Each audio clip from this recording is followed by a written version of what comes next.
Kenapa kadang-kadang punggung kita ini di sini tuh pundak kita rasanya kayak keras gitu kan ya? Kebanyakan pikiran. Pas kita dipijat, kenapa nih keras banget? Stres. Kenapa kok bisa stres? Dadanya sempit. Orang yang dadanya sempit, satu kesalahan orang aja udah bikin dia nyesek. Tapi kalau dadanya lapang, kesalahan-kesalahan orang itu nggak bikin dia nyesek karena masih lapang.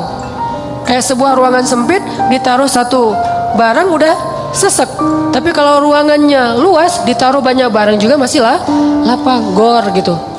Naruh lemari beberapa masih lapang. Tapi kalau kamar mandi, taruh lemari satu udah nggak bisa ngapa-ngapain kan ya. Jadilah syarhus sadar, berlapang dada dengan kesalahan orang lain kepada kita. Sehingga kita nggak gampang nyesek, kita nggak gampang stres, kita nggak gampang nyimpen, nggak gampang sakit punggung kita. Kayak gitu Allah bilang, alam nasyrah laka sadrak. Kalau udah lapang dada, wa wada'na anka wizrak, kami turunkan beban-beban kamu. Alladzi anqadha dhahrak, yang memberatkan punggungmu. Caranya gimana?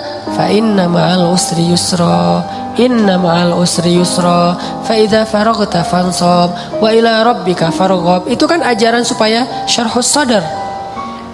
Pasti ada kebaikan di sini, pasti ada kebaikan di sini. Minta aja sama Allah, minta tolong kepada Allah, maafkanlah dia, supaya kita nggak angqadallah, nggak memberatkan punggung, nggak jadi berat sendiri gitu. Jadi stres sendiri, jadi kayak terbeban sendiri. Ini kalau orang kepada kita, kayak misalnya cara lapang dada itu kayak husnuzon, salah satu yang paling penting. Oh, pasti bukan saya maksudnya. Kadang-kadang kan kita suka baper sendiri ya. Ada yang ngomong apa, chat di grup, kita ngerasa kayak di spam gitu. Wah, ini gua banget nih yang diomongin. Padahal enggak. Bukankah kita sering dengerin khutbah atau ceramah seseorang ustadz itu, kayak ustadz itu kenal kita banget? Kok ustadz itu jadi tahu masalah saya sih? Enggak, dia enggak tahu masalah kita. Allah yang menuntun lisannya karena pengen menasihati kita lewat dia. Tapi dia enggak tahu. Jadi jangan kegeeran, jangan baper sendiri. Wah, ustadz ini pasti ngomongin saya nih. Enggak, ustadznya juga enggak tahu masalah kita. Karena ada beberapa kasus yang saya pernah kayak gitu. Saya lagi ngomongin apa, terus tiba-tiba ada jemaah yang kayak tersinggung.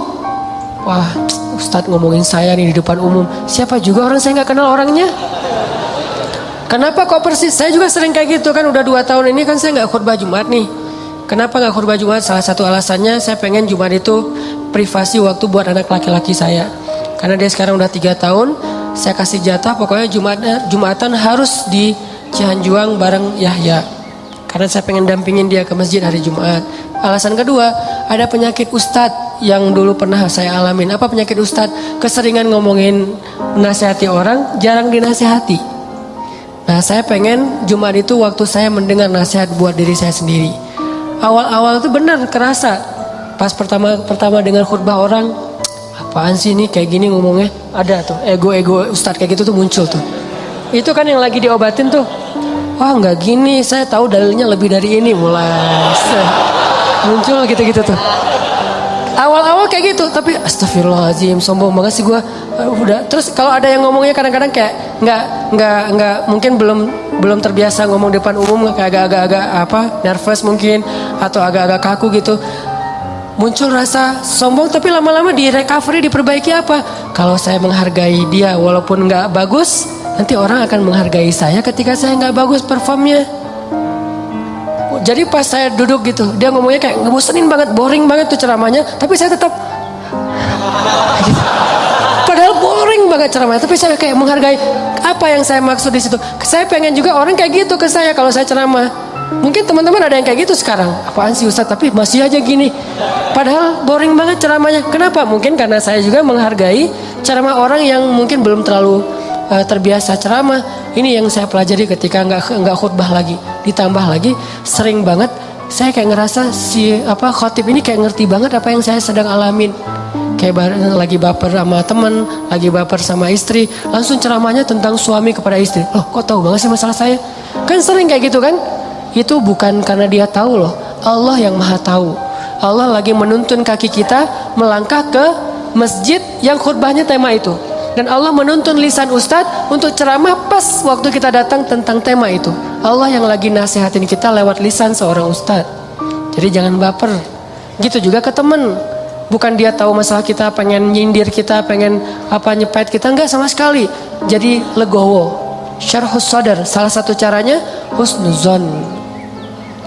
Ini bukan yang cewek-cewek juga, kalau lagi ngobrol sama teman-temannya, tiba-tiba ada yang kecelutukan ngomong apa, jangan langsung diem. Wah, ngomongin saya nih, pasti saya maksudnya. Belum tentu, husnuzon aja. Mungkin dia emang nggak tahu masalah kita. Teman-teman yang lain tahu kecuali dia yang ngomong nih. Berarti jangan-jangan kita udah baper habis-habisan, udah habis air mata kita nangis sepanjang malam, ternyata nggak ada masalah. Kan konyol banget kan ya?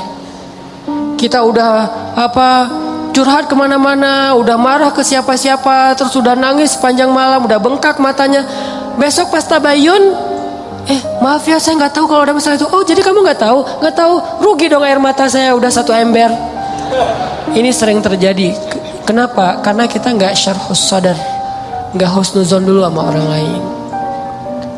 Kalau misalnya menurut kita dia tahu banget masalah saya masih diomongin, oh mungkin dia silap, mungkin dia lupa, mungkin dia terlanjur ucap, atau enggak dia pasti ngonsep tuh, soalnya captionnya tuh panjang banget, pasti dia nulis. Kalau gitu mudah-mudahan dia udah sadar sekarang. Belum sempat aja minta maaf ke kita, yang jelas dia udah sadar, udah minta ampun ke Allah. Husnuzon. Bukankah Allah mengatakan ijtanibu katsiran minaz-zon? Satu-satunya yang layak kita suuzonin itu cuma setan, bukan orang. Minimal kita bilang bukan dia nggak maksud kayak gitu. Setan yang nuntun lisan dia, setan yang bikin dia mengatakan itu, dan dia udah sadar sekarang. Setan aja yang disalah-salahin, nggak apa-apa. Apa salah saya, kata setan? Ya emang salah. Apa salah saya? Ya kamu jadi setan gitu. Kan suuzon yang diperbolehkan buat setan doang kan. Kayak Nabi Yusha ketika lupa masalah ikan dengan Nabi Musa pas nyari Khidir. Apa kata Nabi Yusha? Wa ma ansanihu illa syaitanu an adzkurah. Maaf ya Nabi Musa, tidak ada yang buat saya lupa kecuali syaitan. Jadi yang dikambing hitamkan oleh Nabi Yusha adalah setan. Lagian kalau kita ada masalah, pasti kita ngomongnya apa? Auzubillahi minasyaitonirrajim. Setan bilang, enggak, saya nggak godain kamu aja sendiri kegeeran. Kan bisa aja gitu kan ya. Tapi tetap itu udah fitrah. Nah dia setan. Tapi kalau jin enggak, kita nggak boleh suuzon sama jin. Ada penampakan apa nih, kayaknya mau ganggu saya sholat tahajud nih, enggak. Dia cuma lewat doang gitu. Tapi kalau setan bener, nggak khusyuk, pasti setan. Gak bisa move on, pasti setan. Wujudnya manusia. Kan setan itu minal jinnati wan nas ya, dari jin dan manusia tuh. Enggak. Bercanda, astagfirullahaladzim. Nah, nanti saya di report, di ban lagi akun saya. Sama mantan-mantan. Banyak gening. Oke. Dari orang ke kita, syarhus sadar. Secara syarhus sadar, lapang dada gimana? Husnuzon. Dan ini nggak bisa sekaligus, teman-teman. Saya juga masih belajar husnuzon. Oh mungkin. Iltamis li akhika alfa uzrin. Cari 1000 alasan buat saudara kamu. Kalau nggak bisa gitu, minimal cuek. Arti cuek, nggak usah dipikirin, nggak usah dibahas. Kadang-kadang ngebahas satu masalah sebetulnya cara lain buat setan untuk bikin kita nggak pernah bisa selesai dengan masalah itu. Terus saja dibikin berlarut-larut. Kayak ada teman kita habis ada masalah sama temannya yang lain, nggak usah dibahas sama kita. Kemarin gimana masalahnya, udah beres? Jangan ditanya, udah aja lupain. Begitu kita tanya, dia akan bilang lagi, ya tuh nggak apa, kemarin dia masih ngomongin saya. Oh gitu. Terus kita pancing-pancing lagi tuh. Harapannya apa? Niat kita pengen empati, padahal itu bukan empati itu. Pengennya kita berpihak sama dia, itu nggak berpihak. Tahu nggak apa arti namimah atau mengadu domba? Kata Nabi, la yadkhulul jannah an-nammam. Nggak akan masuk surga orang yang suka mengadu domba. Nggak akan masuk surga. Nah, adu domba itu ada 2, teman-teman. Ada adu domba orang yang memang jahat, ada adu dombanya orang soleh. Orang soleh juga bisa mengadu domba. Gimana caranya? Kalau orang yang gak soleh mengadu domba, dia sengaja membuat fitnah di antara 2 orang sehingga mereka jadi baperan, jadi putus silaturahim. Ini gak soleh. Insya Allah kita nggak akan kayak gitu. Saya yakin nggak ada niat kita ngadu domba orang. Tapi kita mungkin banget terjebak di adu domba yang kedua. Adu dombanya orang soleh nih. Gimana ngadu dombanya? Nih saya kasih contoh. Si A ngomongin si B di depan kita. Tapi nggak sampai kan ke si B. Kita yang dengar, si B nggak dengar. Misalnya kayak dia lagi ngejapri kita, yo dia gini. Kita kan yang tahu. Terus kita capture, kita forward ke si B. Ini aku bukan mau manas-manasin ya, tapi ini cara jawabnya gimana nih, dia ngomong kayak gini tentang kamu. Kita capture, sakit hatilah si B. Oh ternyata dia ngomongin saya di belakang. Itu perumpamaannya kata para ulama. Si A manah si B, tapi nggak kena, anak panahnya jatuh di lantai. Kita ambil, kita tusuk ke dadanya sambil kita katakan ini bukan dari saya lah, dari dia loh ya. Nih, kayak gitu analoginya. Itu namimahnya orang soleh. Adu dombanya orang soleh. Jadi kita nggak niat memfitnah. Kita niat pengen menyampaikan kebenaran. Kita lagi empati, pengen tabayun. Gak usah tabayun kepada korban. Tabayunnya kepada pelaku. Apa bukti kamu ngomong kayak gitu? Gitu, nanya ke pelaku. Jangan, bener nggak yang dia omongin? Jangan, salah nih. Konsep tabayun itu bukan kepada korban yang dibicarain, kepada yang ngebicarain. Jadi kayak ada teman kita yang ngomong hal-hal yang gak benar, tanyanya balik ke dia, apa bukti kamu ngomong kayak gitu? Kalau benar, gak usah disampaikan. Kita kebalik, dia ngomongin kamu kayak gini, benar gak? Nah, ini konsep tabayun yang akhirnya bukan tabayun jadinya, namimah. Udah jatuh tuh anak panah di lantai, kita ambil, kita tusuk. Ini bukan dari saya ya, dari dia. Dia terus ketusuk. Makasih ya, kamu udah nyampain anak panah ini ke saya. Dia emang nggak bener nih orangnya. Padahal yang nusuk bukan dia loh, orang ini nih. Kan kita kadang-kadang kayak jadi akrab gitu dengan orang yang sering ngebukain sebuah masalah ke kita kan. Walaupun bikin kita bete, kita anggap dia kayak setia banget, berpihak banget sama kita, empati banget. Enggak, ini salah. Nggak kayak gini caranya. Harusnya kita bilang, kalau kamu tahu itu nggak nyaman buat saya, jangan disampaikan. Gitu harusnya. Tapi dia ngomongin kamu, biarin aja dia ngomongin. Yang penting kan saya nggak dengar, sehingga saya nggak sakit hati ke dia. Mudah-mudahan Allah maafin dia, kan selesai. Justru gara-gara kamu sampaikan ke saya jadi sakit hati ke dia. Allah nggak maafin dia, Allah nggak maafin saya nih. Putus silaturahim kita berdua. Kamu nih pelakunya nih. Kok jadi saya sih? Ya kamu. Rame perang segitiga. Kan ini yang terjadi kan selama ini. Ini lebih realistis menurut saya daripada namimah yang memang niatnya jelek. Buat saya sih, saya husnuzon sama kita semuanya. Gak ada lah niat kita jelek pengen memfitnah orang, gak. Tapi seringnya kita terjebak tanpa kita sadari. Justru karena kejujuran kita, karena keakraban kita dengan teman kita, jadi kita ngebuka hal-hal yang dia gak perlu dengar. Itu sering banget kayak gitu. Saya juga kadang kayak gitu. Misalnya ada yang bicara apa tentang istri saya nggak suka tuh. Dia bicarain istri saya gini misalnya depan temennya ngasih tahu ke saya. Terus saya kan jadi sakit hati sama orang itu ya. Saya juga ngasih tahu ke istri saya lebih sakit hati lagi sama dia. Ini salah, dia salah, saya salah. Harusnya saya diem aja. Papa udah tahu kan masalah ini, kenapa nggak ngasih tahu ke mama? Karena papa berharap mama nggak tahu. Tapi daripada mama tahu dari orang lain, ya berarti orang itu yang salah, bukan papa. Kenapa dia ngasih tahu ke mama? Kan gitu kan? Jangan sampai ya Pak, mama tahu dari orang lain. Jadi kalau ada yang kayak gini-gini harus papa yang ngomong ke mama. Enggak, itu salah konsepnya. Enggak boleh kita menyampaikan sebuah informasi walaupun benar, apalagi belum tentu benar. Walaupun benar kepada orang yang kalau dia dengar dia akan sakit hati atau sedih, enggak boleh. Diamin aja. Kalau ada hal yang enggak benar, kita yang mengklarifikasi. Enggak kayak gitu. Saya kenal dia gitu. Jangan biarkan dia tahu masalah ini. Kalau terlanjur tahu, berarti ada orang yang gak tahu konsep namimah level 2. Namimah level 1 emang gak ada niat baik. Namimah level 2 justru karena niat baik. Kan saya pernah bilang, ternyata banyak hadis palsu itu mulai munculnya lewat siapa? Viralnya itu gara-gara ulama-ulama yang soleh. Jadi banyak riwayat hadis palsu itu diantara para ulama yang soleh loh. Bukan sengaja pengen memalsukan hadis. Kenapa? Karena ulama soleh ini terlalu husnuzon.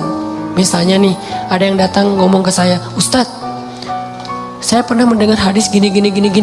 Saya sebagai Ustadz, oh gitu? Ya, saya nggak pernah curiga kalau dia itu nggak jujur, atau kalau dia itu dengarnya nggak utuh, sehingga saya meriwayatkan lagi. Orang dengarnya dari saya juga nggak curiga kalau saya akan main-main dengan hadis kan, sehingga tersebarlah hadis palsu. bukan karena ada orang yang jahat. Ada memang sebagian hadis palsu gara-gara pedagang. Biasanya hadis palsu itu pedagang, penguasa, dan ulama. Ini 3 penyebab hadis palsu. Pedagang pengen ngelarisin barang dagangan. Siapa yang memakai jubah atau sorban 7 meter di hari Jumat, maka dia akan mendapatkan dijauhkan dari api neraka 7 kali langit dan bumi. Untuk jualan sorban 7 meter. Siapa yang makan buah ini maka dibebaskan dari sihir. Dia jualan buah itu. Ini bisa muncul hadis palsu dari penguasa. Siapa yang mengangkat seorang penguasa yang kayak gini, maka Allah melaknat dia. Gara-gara apa? Saingan politik. Ulama menyebarkan hadis palsu, kenapa? Karena nggak pernah berpikir orang akan bermain-main dengan hadis Nabi, sehingga dia percaya aja kepada orang itu.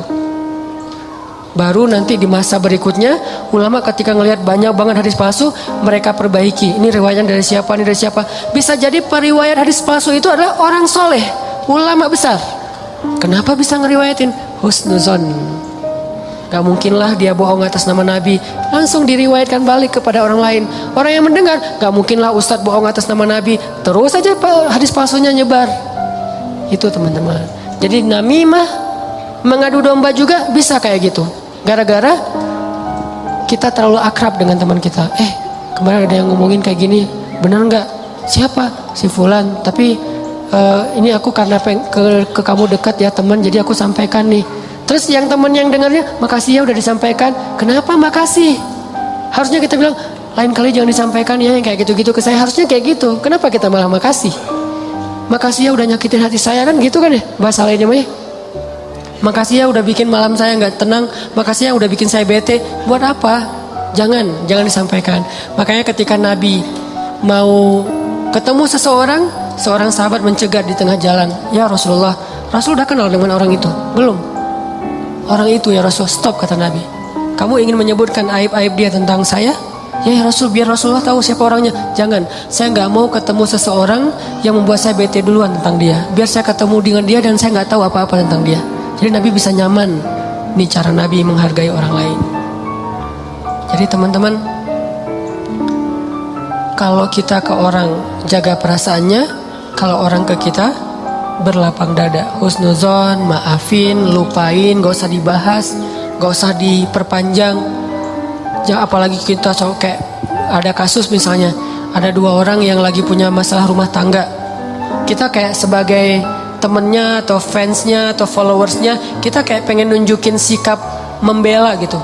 Salah satunya kita bela, akhirnya kita bikin akun khusus untuk pembela si A, yang B juga pembela si B.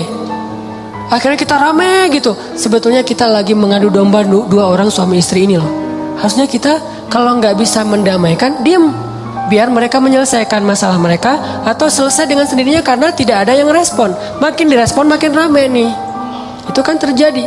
Jangan-jangan nauzubillah nih teman-teman, ada peran kita di dalam perceraian 2 orang yang mungkin terjadi, atau 3 orang atau 4 orang atau sekian banyak orang cerai gara-gara kita nih. Kenapa gara-gara saya Ustadz? Gara-gara kita ngebelain dia. Makin dia mantap untuk menceraikan pasangannya.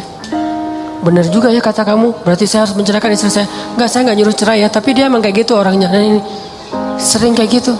Ke teman kita juga kayak gitu, ke kantor, di kuliah, di persahabatan. Ini namimah teman-teman. La yadkhulul jannah an-namam. Gak masuk surga orang yang menyebarkan permusuhan atau mengadu domba. Terakhir, mudah-mudahan kita benar-benar bisa menjalankan 2 konsep ini. Satu surat At-Taubah, Ra'fah. Satu lagi surat Al-Insyirah, Syarhus Sadar, dalam bergaul kita. Sehingga insya Allah kita gak punya banyak masalah di antara teman-teman kita. Udahlah, jangan sampai kita larut terus membahas masalah pribadi. Ada banyak masalah umat yang harus kita bahas. Kalau kita benar-benar seorang muslim yang empati kepada umat, mending kita habisin energi kita buat ngomongin Dayakolot, ngomongin banjir di Bandung Selatan, ngomongin orang-orang yang pengangguran, ngomongin teman-teman kita yang kena narkoba di luar negeri, ngomongin Rohingya, Suriah, Palestina. Apa yang bisa kita bantu buat mereka? Mending energinya dipakai buat itu daripada habis terus energi untuk masalah kita pribadi. Kayaknya egois banget sih. Di sana banyak yang butuh pertolongan kita malah sibuk dengan urusan pribadi. Itu buat saya tuh nggak keren. Kita terlalu egois membahas masalah pribadi. Boleh, tapi porsinya jangan kegedean. 30% aja, 70%-nya untuk umat. Saya juga punya masalah keluarga. Semua orang punya masalah keluarga, tapi saya nggak mau berlarut-larut. 30% aja. Sisanya, kalau saya ketemu sama teman, pasti yang dibahas masalah kemaslahatan umat. Mudah-mudahan ini bermanfaat. Mohon maaf kalau ada salah kata. Dan semoga Allah memberi ilham dan taufik dalam hati kita untuk menjalankan apa yang sudah kita dengar, bukan hanya jadi wawasan, bukan hanya jadi teori, bukan hanya jadi sekedar wacana, tapi memperbaiki perilaku dan akhlak.